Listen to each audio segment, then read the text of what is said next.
Hey everybody, welcome to another episode of 5 Questions with the Paulists. I'm Mike Hayes.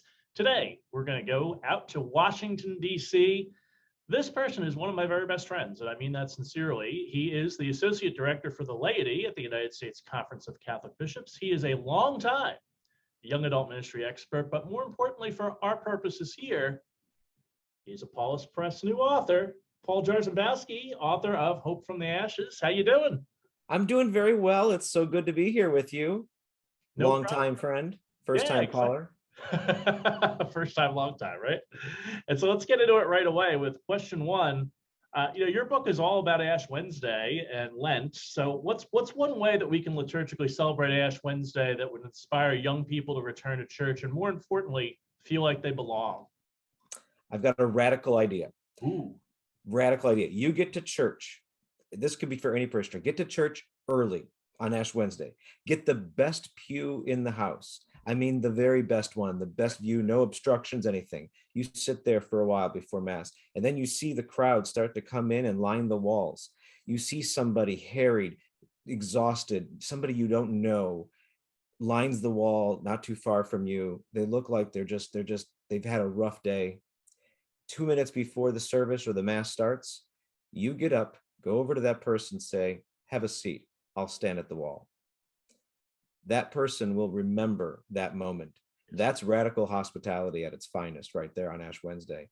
It's not in the liturgical rite, but it is a measure of how we can approach that day, sitting in the pew, making sure that that person we don't know, who's harried, who's exhausted, make sure they feel as that they belong there, that they are welcomed there, that they are appreciated, no matter where they've come from that day or that year. Oh, that's beautiful. I like that. I'm actually gonna do this. I'm actually gonna. The cathedral is right across the street. I am gonna go in there and actually do this. And so, question number two, you say Lent is all about basics and fundamentals in your book. So, throughout the pandemic, what's a fundamental practice that maybe you lost that you'd like to recover during Lent now? So it's a general spiritual practice that I like.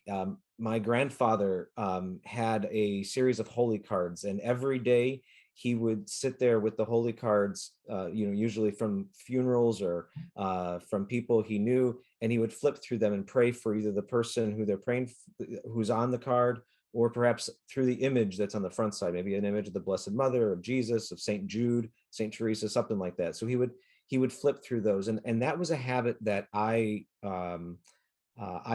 would do in my spiritual life, and I lost it, but I'm looking to regain that. That is something that for me has been very grounding for me in my spiritual practice, and especially Lent is a great time to start those things, and I think to just spend 5 minutes a day and to be just like my grandfather would do and sit there with those cards and just pray for the person or pray with the saint or the image on the front that draws me closer to a little bit to Jesus.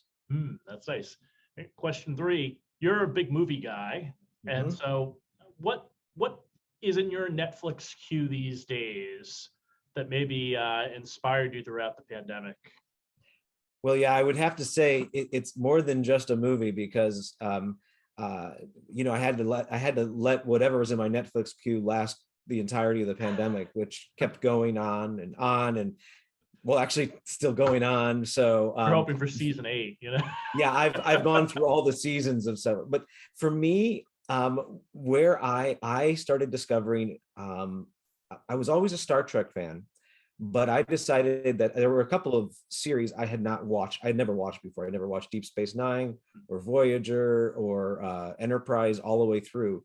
So my wife and I would watch all those series, and the reason why is because the vision of Gene Roddenberry in the Star Trek universe is a future where we're kind to one another, where we're looking out for it, where the goal of advancing humanity was the greatest gain, not profit, not one-upsmanship, but really the proliferation of life. And so for me, in the middle of the pandemic, when I saw so much people biting each other and yelling at each other online or even in person, to me, that was kind of an escape for me, as to just a future where we are here for the advancement of civilization, where we're boldly going where no one has gone before. That's what got me through, is, and I made it through all those seasons. I've now caught up with every single Star Trek ever put to screen or to television. I've now caught up, and the pandemic is still here. So luckily they still make episodes, so I get to watch them still. So that's good. You might be able to write one at this point. I think so.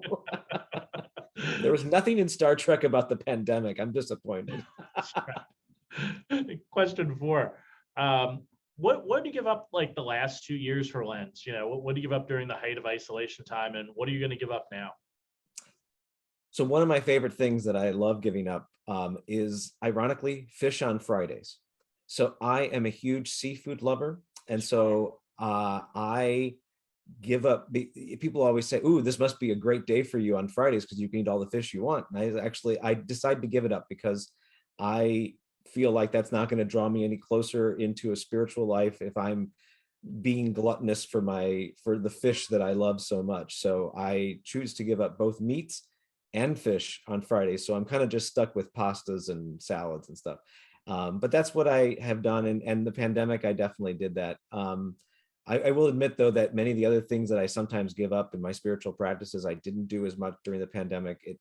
Even though I watched episodes of Star Trek, I wasn't able to practice some of the spiritual practices, which would be going, like actually spending time at the church. I would often, during Lent, I would take time aside to just stop at a church or stop at a chapel at least several times a week and pray. And I didn't do that during the pandemic because, well, we really weren't getting out to churches all that often.